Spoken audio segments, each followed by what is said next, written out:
This is how you stabilize a business that is feeling chaotic, one intentional step at a time. Because remember, business is both art and science. Some things in business are proven and the rest is intuition.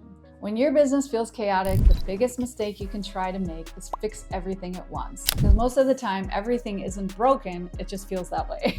So when we're overwhelmed, every issue looks urgent, right? The team, the customers, the operations, the money, it all starts blending together into this giant knot where we start losing the plot. And what happens is you start reverting back to what is familiar. But here's the reality. There's usually one core issue creating the biggest constraint. So we need to slow down and identify that one thing that we can put most of our attention on by fixing this one core issue. Because if we focus on everything, nothing gets done. And scattered energy equals scattered results. So let's look at my CLEAR method. And my CLEAR method stands for clarity, which is a lack of vision, leadership, which is the wrong people doing the wrong jobs, or not having a clear enough communication system, so there's a lot of cross wires, right? Maybe it's execution, E is for execution, which is the lack of systems, awareness, which is a client identity issue. We need to know who we are attracting. Or results. Results are maybe missing opportunities or no strategy to step back from the business and become more high level.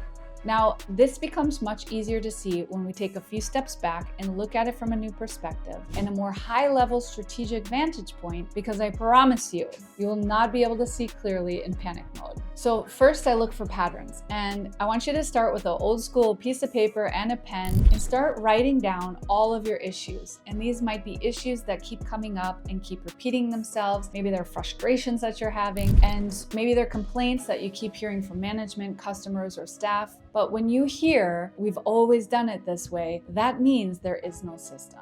But it could also be issues that you know exist and they keep getting ignored, right? Because maybe it's a larger complex problem. Maybe it's somebody in your business that you know is not a good fit for your company, but you're too afraid to do something about it. Or maybe it's a problem that continuously feels like it's draining you, and so you keep pushing it aside. But this, however, could be the next level that awaits you. So write it all down. You don't have to solve anything here. Just express it. Get your ideas from your head onto a piece of paper and nothing else. Now, after that, your next step is going to circle the top 3 issues, right? This is going to be your highest risk of not fixing the problem. Or another way of putting it is, what are the top 3 things that will give you the highest return on either your revenue or your profits? Then decide on one, only one. What are you going to fix over the next 90 days that will give you the biggest result? It's not necessarily the easiest, it's not necessarily the fastest, but the biggest impact to your business and its bottom line. Now, once the decision is made, the next step is to figure out your who. Who are you going to hire? Maybe it's your next hire, contractor, freelancer. Are you going to do it yourself? Are you going to utilize software or AI? Maybe your next decision is simply doing the research on what next steps you need to take. Now, this exercise is very revealing, and I find you usually know what to do, but now that it's right in front of you, listed on this piece of paper, you can no longer ignore it. Because the reality is sometimes you've been avoiding this because it's a large cost, it's expensive, or it just drains your energy.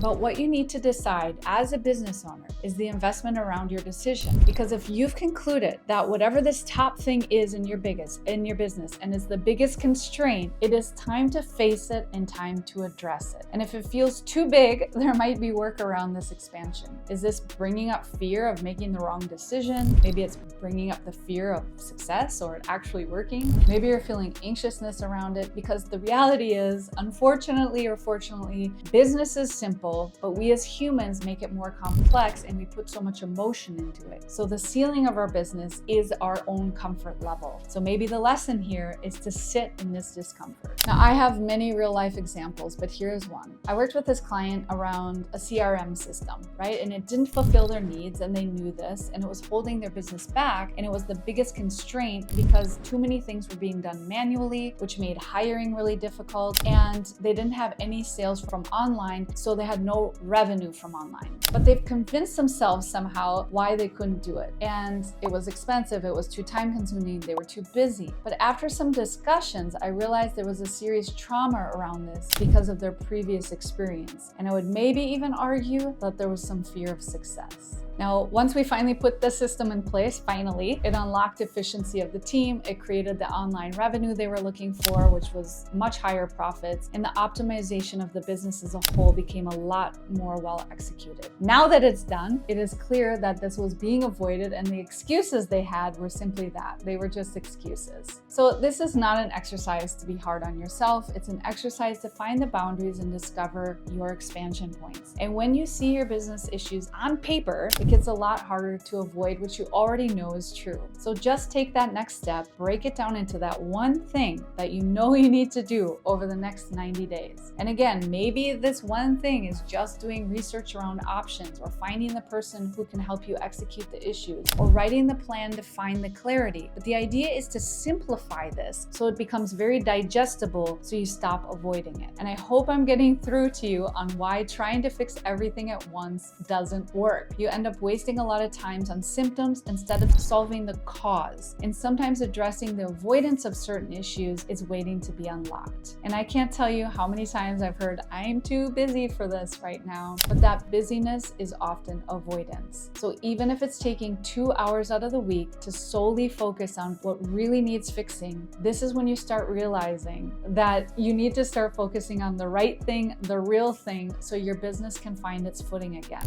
And you're not in this for the short term, putting out fires, pulling out your hair, feeling chaotic. You're in this for the long term. This takes discipline and this takes strategy. So if your business feels like it's spinning in every direction, don't try to fix all of it. Just start by asking better questions, right? More strategic, high-level, clarifying questions. That is not how, that is what, why, where, when, who, and this is where you can start and where you can begin. So that's how you stabilize a business that's feeling chaotic. One intentional step at a time. Because remember, business is both art and science. Some things in business are proven, and the rest is intuition.